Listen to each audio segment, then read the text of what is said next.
Song for the, how about a song for the end? There we go then.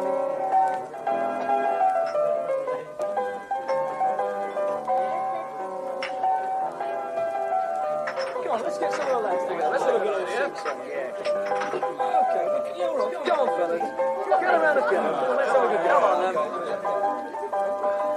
You ready? Come on, you lot. Go on, then. Oh, 'tis our delight for the red and white. The Imps are here to stay. Oh, 'tis our delight for the red and white. The Imps are here to stay. Lincoln City are the team, the Reds is their name. Stinsel Bank is their home ground and football is their game. So come and cheer them on, you lads, support them all the way. Oh, 'tis our delight for the red and white. The Imps are here to stay. Oh, 'tis our... Morning all, how we doing? Fine, beautiful morning up here. Not an awful lot of Lincoln City stuff to talk about, but I'd like to talk a little bit about the playoffs, if I may. Mainly just to make this dog walk go a little bit quicker, because at the minute it's a nice day, but it's very, very quiet out here. So I'm going to talk about all three divisions: Championship, League One and League Two, and the playoffs, basically, and who I'd like to see up, who I'd like to see go up and down in each division.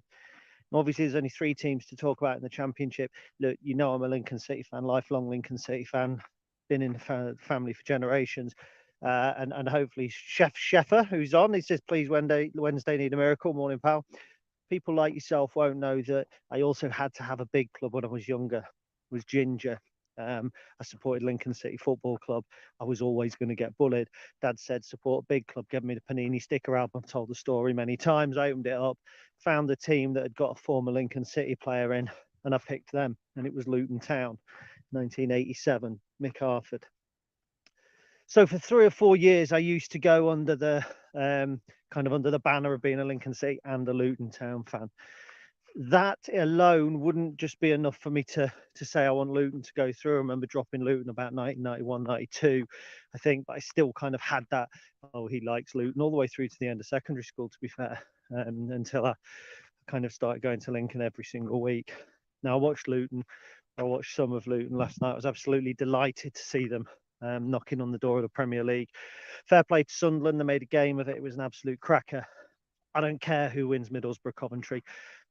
Luton Town are the team that I'd love to see go into the Premier League for multiple reasons. Look, this meme about this could be the away end at a Premier League ground, blah, blah, blah. There's an arrogance about that from some teams who seem to think that Premier League grounds should be a sanitized, new build, fully functioning kind of all-seater delight like the Spurs Stadium, or a theatre that's hosted top-flight football for years like Old Trafford. But it doesn't have to be that. Premier League football or the English football dream is any team can get anywhere and do anything. You can win anything. Luton Town going to the Premier League would just underline to clubs like Lincoln City what is possible. 10,000 fans. We could get that, Lincoln City. We could be the next Luton. It's a massive dream. And look, Luton have got the top flight history that we haven't. They'd won the Littlewoods Cup in '88. You know, finished 7th in the first division that year.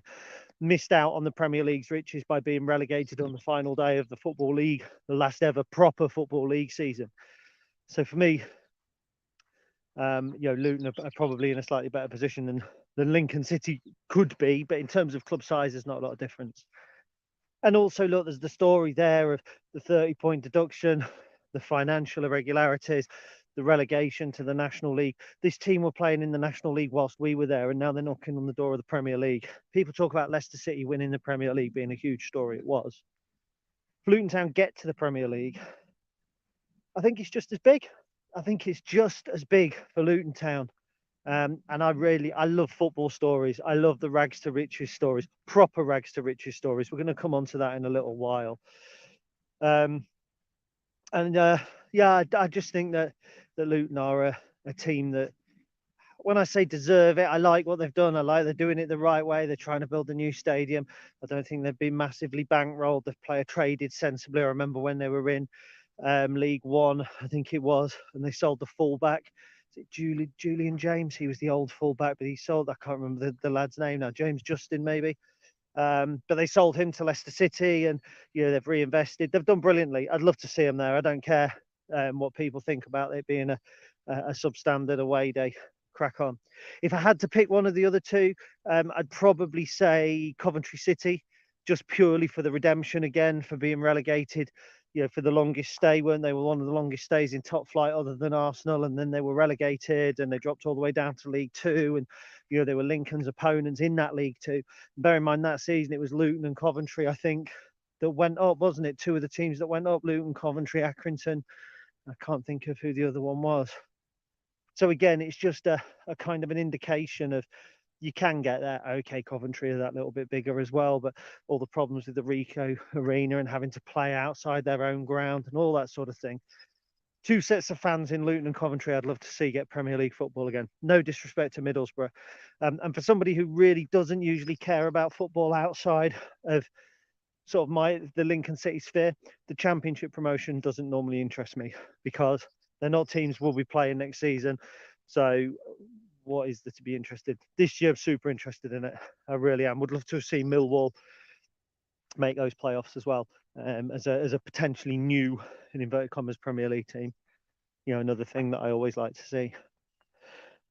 So that's the Championship. Hopefully Sheffer, however you say it, is still online. So I'm now going to talk about the League One playoffs, and we'll start first of all with Peterborough.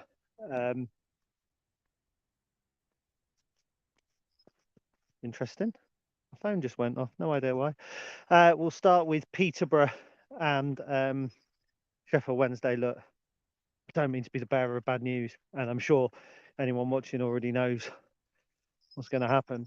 Sheffield Wednesday aren't going to win that game. Don't win 5-0 at home. I don't think scored 5 goals at home all season, as few teams have. Certainly not against a team like Peterborough United. Peterborough have been susceptible to collapse. Got beat 4-0, I think, by Bolton. But it's not going to happen. Now, there's a selfish part of me here that's going to say I actually quite like the idea of Sheffield Wednesday staying down, because whilst it's not a great away day in, there are a lot of pubs near the ground, it's a long way from the town centre, it is a good away day, as in when you're used to going away to places like Accrington, Morecambe, even the likes of Port Vale and Exeter. Hillsborough's a different level to that. The ground's a little dilapidated now in places. Certainly the away end, is not entirely fit for purpose. But you walk into Hillsborough and it's a proper football ground. And for me, I always think for a Lincoln City fan to say, we're going to Hillsborough next week, we're going to Pride Park next week, we're going to Fratton Park next week, I wear that like a badge of honour. And I don't do that with London Road at Peterborough, because I would play Peterborough. Throughout my kind of history as a Lincoln fan, Peterborough have been a team that we've played. We've been there under Keith. We went there in the 80s. It's the Peterborough to me, and it's Peterborough fans might shoot me down for this. They're only just another Exeter or Oxford or Port Vale or Lincoln or Cambridge, a team in and around that. They've done well with their owner. He's put a bit of money in. They've done well out of player trading. But they're only one dodgy manager. They're only one kind of owner pulling out or whatever away from just being a bog standard League One, League Two team again. They are. So not playing them next season, no skin off my nose, because we're going to have a lot of run-of-the-mill teams to play. And for me, that's Peterborough, run-of-the-mill team. However they're going to beat Sheffield Wednesday, we are going to go with Sheffield Wednesday. So it kind of plays into what I think. The other playoffs really interesting. Bolton and Barnsley. Now, I've done quite a bit on Bolton and Barnsley. I was on the Real EFL podcast, brand new podcast out this week. Have a listen. It's good. I'll tell you a bit more about it later on. But I think that's probably going to be Bolton. Now, I know they're the away team. I know they've only drawn 1-1 in the first leg. The Bolton Wanderers I've seen, I said this season, I don't like Bolton, because they were big, they were nasty, they know all the dark arts. They're also quite good. They're everything that you love to hate. They're everything this season for me that Danny Cowley's team were the first year we got back into League Two. We loved what we were. We loved the fact that people called us shithouses, that people came away from Sincil Bank unhappy, that when we went away, teams moaned about our tactics, that people moaned about our manager. We loved all that. That's Bolton. That's Ian Evatt. I don't like Ian Evatt. The fact that he's even popped up on an opposition's fan radar as somebody that you don't like, and they're in the playoffs, marks him out as a good manager, in my opinion. They've got decent players. They weren't at it in that first leg. Barnsley put their game plan into play. Should have come away with a 1-0 win. Didn't. 1-1. Dion Charles got the goal for Bolton. Bolton have got good players up top. Adebayo, who I think was at Burton, wasn't he? Ellis Kachunga, he was at Huddersfield. Got Dion Charles, we know all about. They're a decent side. They're a good side away. They don't concede very many away. I fancy Bolton going to Oakwell and winning to 0. I really do. I think they beat them 3-0 in the league, didn't they, at Oakwell? Or in the FA Cup, one of the two. Would I want that to happen? Yes, because I don't want to play Bolton next season. And of the 3 teams, I think that are realistically still in the playoff race in League One, Bolton, Barnsley and Peterborough. Bolton and Peterborough are the ones I'd like to see go. Didn't get to Oakwell this season. Would very much like to go next season. I also think there's an element of that kind of unfamiliarity about Barnsley because we haven't played them a huge number of times in my time as a Lincoln fan. I think just twice in the Cup and last season in the league, which was twice in the league and once in the Cup. So there's an element of I'd kind of like that to feel regular, like Sunderland did for a while, like Sheffield Wednesday is beginning to, because they're big clubs. Barnsley are a relatively big club. Now, when it comes to, I can't understand why my phone keeps going off. When it comes to Bolton, played them a couple of times, they had their troubles, all that sort of stuff. So when it comes to Bolton, I just feel that probably that familiarity has kind of gone. There isn't the same prestige playing Bolton in my mind that there is in playing Barnsley. And maybe Bolton fans might not be overly happy at saying that.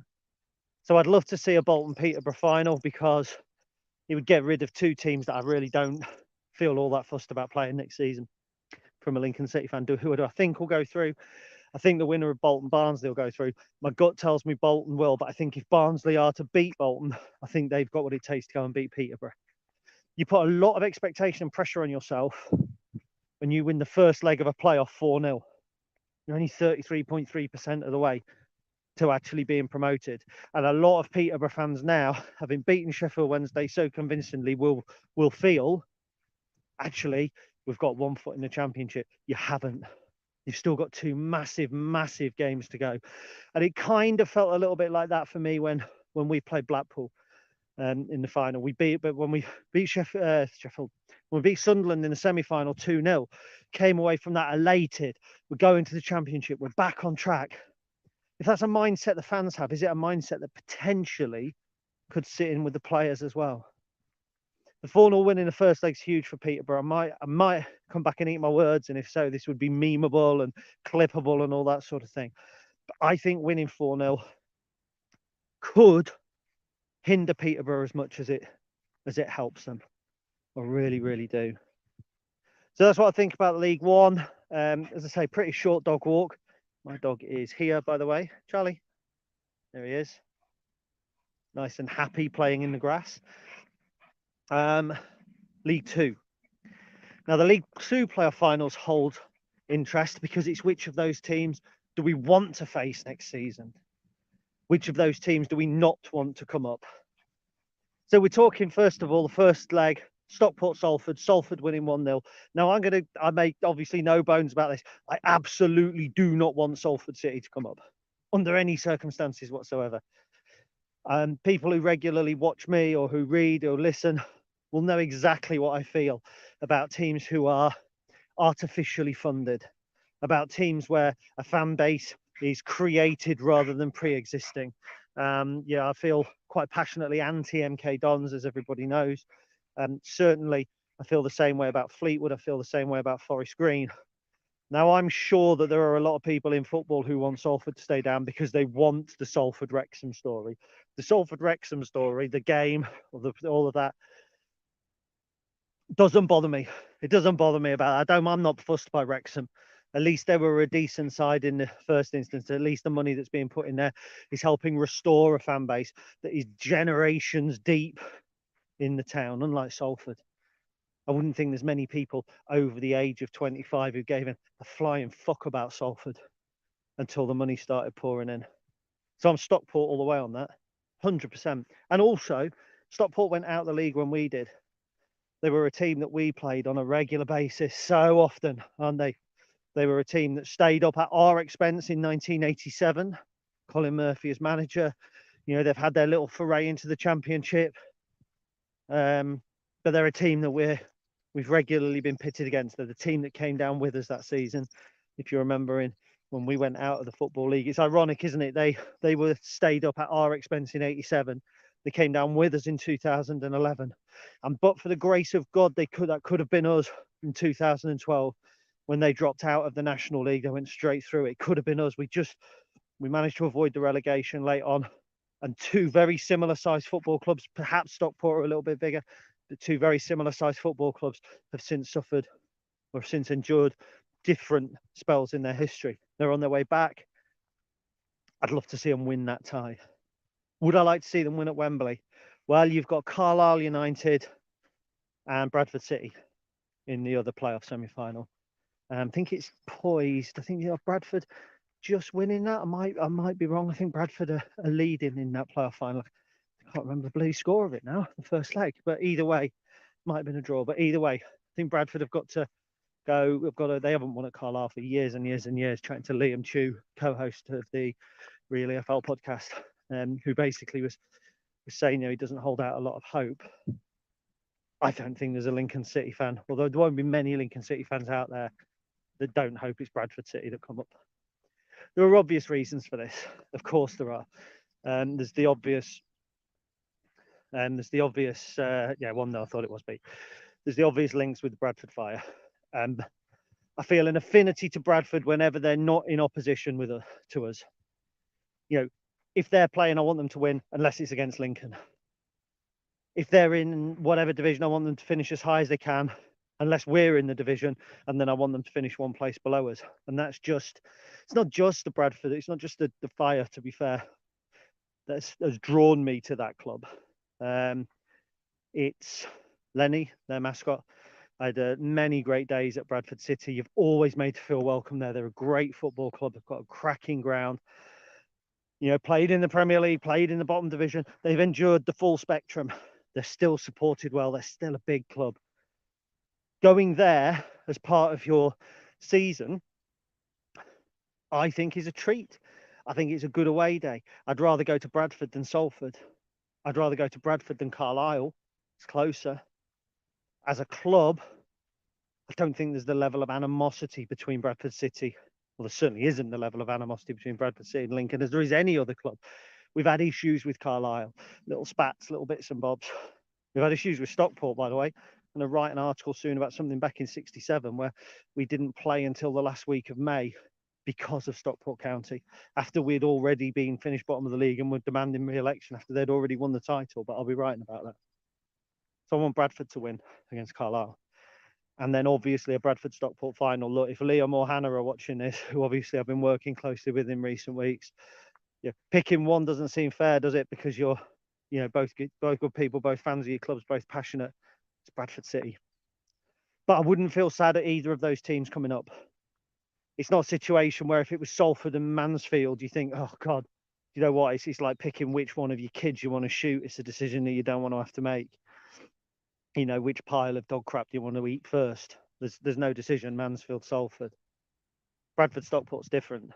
If either of those appear on our fixture list next season, I'll be happy. I won't be massively disappointed if it's Carlisle. I want Bradford or Stockport to come up. Who do I think is going to be promoted? My money will probably be on Stockport County in League 2, in Bolton Wanderers in League 1, and I'm going to go with Luton. I'm going to let my heart and my head come into perfect synergy, go with Luton Town. So if you're a betting person, don't back a treble of Luton, Bolton and Stockport, because I've backed it, so it won't happen. That's what I'd like to see happen in the playoffs. 20 minutes in. I've actually got a question here, Richard Cross. I'll listen later. Yep, no problem. Not releasing this as a pod, by the way. It'll just be a video. It'll just be on the YouTube channel. I'm interested in your opinion on using VAR in the playoff finals. I think it is inherently wrong. that they're using VAR in the playoff finals. Don't like VAR. My friend Pete is on here, who said, by the way, Luton are one of 2 clubs to get parachute payments without ever playing in the Premier League. Thought 3. Notts County will be the other, because West Ham came down, got the parachute payment, but therefore would have got it since coming down again, but they didn't get it in the first season. So yeah, VAR. I speak to Pete regularly about VAR. Safe to say I'm not a fan. He's not a fan. You know, it sticks in my throat that we went to Southampton on a game that, you know, our goal might have been ruled out by VAR, but almost certainly their goal would have been rolled out, first goal by VAR, and we would have been given a penalty, which could, you know, it could have been 2-0 in that game, or 2-1 finished.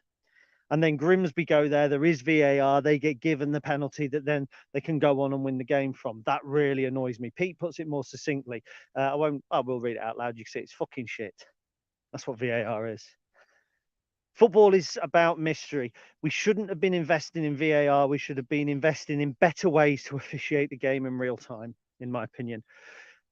Whether that is 4 assistant referees, 1 for each kind of quarter of the pitch, I think that would probably be a better option.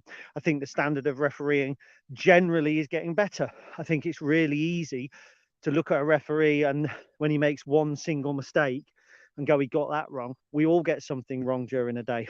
I've got something wrong during this broadcast in that I couldn't recall whether Bradford had won 1-0 or drawn 1-1. Basics. I got it wrong. Nobody's going to now analyse that, hopefully, for days and weeks and months, and ask other pundits to analyse it as well. Easy to get a negative view of referees. Lincoln City have had infinitely more referees this season who I've gone have either been good or have not noticed, and we've had bad ones. I think of 2 bad ones. Can't even think of the second one's name. So refereeing's getting better. We're making it harder for them now by putting VAR in place. Because what we're saying is, you make the decision. If you make the decision, we might overrule it. Making a mistake is one thing. Making a mistake and then having to overrule your own mistake in front of 70,000 people every single week leads to indecision. And Pete, my mate Pete, said it before. Referees are now more scared to make a decision and get it wrong. They'd rather go, well, there's a video there, I don't have to make the decision. So VAR for me is actually weakening our referees, not making them better. It's weakening our level of officiating. Okay, on a one-off game, the playoff final, maybe not. Put it this way. Salford Stockport's 1-0. Another minute. Let's say in the second leg, Stockport level 1-0. Well, sorry, so it's 1-0, Stockport level 1-0. It's then ruled out because Paddy Madden, if he's fit, his toe is offside. Would be ruled out by VAR. It's allowed to stand. Stockport go on and win the game. Same goal in the playoff final is ruled out. How is that fair? This is meant to be a level playing field. That's what VAR is meant to do. It's meant to make football fairer. You can't make football fairer by having one rule in the semi-final and one rule in the final. Not for me. VAR is terrible. And as Pete says here as well, football's about those moments. VAR delays and destroys those moments. So the Madden toe offside scores in the semi-final. Stockport erupt, no VAR, they've got their moment. Final 0-0, same, exactly the same. VAR stops it. They've celebrated. VAR rules it out. If he's onside, they stop it. There's the pause. VAR then puts the right, or what it perceives to be the correct decision in place, and then it's faked cheer. It's the moment's gone. No, for me, VAR is a scourge. Could have been good. Worked all right in the World Cup, I think. I like the idea with VAR that you actually get 2 appeals per game, 1 in each half, as in, I think, cricket. So you, the referee referees as he does. There's no VAR intervention. There's no checking every single goal. If the captain of the team said, I want VAR to look at that instant, a goal, a foul, etc., you get 1 a game. You get 1 per half each. When that's gone, it's gone. And even then, you can't, if there's an obvious thing, you can't then do it. Maybe that might work better, but not in its present format. So that's me done for today. 24 minutes, nice and quick. I'm pleased everybody could join me. it's not been, oh, better hold on to dogs, this car coming. It's not been a Lincoln City podcast today. I appreciate, or a Lincoln City video today. I appreciate that. But I thank you still for paying interest. Check out the Real EFL podcast. So it's a brand new podcast that we've started. Charlie, come here. It's a brand new podcast that we've started through the Real EFL, which is a website I own that's pretty much run by Ryan Whelan. Sorry, I'm just trying to get my dog's lead on. Which that's not going to help. Hang on. There we go. By Ryan Whelan, who you might know as a football journalist. Yeah, it's good. So we've got Liam Chew, Bradford fan, Hannah Brown, Stockport fan there doing analysis on the playoffs far better than I can. Keelan Sarson, a Peterborough fans on, and then I do a little bit of talking on there as well. You can find it on Spotify. You can find it on Amazon Music. You can find it on the realefl.co.uk. Yeah, go and have a listen. Let us know what you think. We are planning on making it something that's regular. So kind of in the vein of, you know, the other lower league podcasts, but trying to mix in a little bit of what made the Stacey West good, you know, like the irreverent banter, a little bit of chatter between, and just trying to make it a little bit more interesting, or a little bit different, probably to some of the standard ones that you get. So check that out. Later on today, possibly in this evening, you will be getting a Stacey West podcast. It won't feature me, but it will feature Ben, where Ben had 15 minutes with, and I can let it go now, Neil Warnock, who's going to be talking his connections to Lincoln City, Mark Kennedy, things like that. And we've also got a Drogheda fan on who's going to be talking about Freddie Draper and Alicia Rachui. He's talking to Charlie about that. So it's going to be a really good podcast. It's the sort of thing we're going to keep trying to do during the summer. We want to produce a podcast for you every week, things to keep you interested. If you have any topics you want us to discuss, let us know. So if there's anything you think it'd be good to cover in the summer, let us know. I have lined up a veteran of the GMVC season, an absolute legend, a midfield warrior, emailed me back yesterday and said, yep, we're going. So I've got another player special coming up as well at some point. And an absolute legend, by the way, as well. An absolute legend, a player who is a throwback to a different era. He was probably a lot like a kind of a GM Vauxhall Conference era, and an early Football League, early return to Football League era Bozzy. That's how much I rate him. Not Bob Cumming, Malcolm. Not Bob Cumming. Played for a little bit after that as well. Top man. Can't wait to interview him. Absolutely can't wait to interview him. So so that's that. Pete doesn't want, he wants to know when the Drogs fan starts talking so that he can avoid Colin Wanker, which is an anagram of Neil Warnock. Yeah, I'll do that for you, Pete, no problem at all. Everyone else is bound to want to hear what Neil Warnock has to say about Lincoln. Once sent off for Huddersfield, playing against Lincoln. When we knocked him out the FA Cup, he was sent off. He was obviously the manager that was in charge of Scarborough when they came into the Football League at our expense as well. So hopefully that will be interesting for some. Thank you very much for watching this morning. It's a little bit of an ad hoc dog walk. It's just a little bit of something to keep you going through the summer. We're all going to need that. I hope you have a great day wherever you are, and up the imps.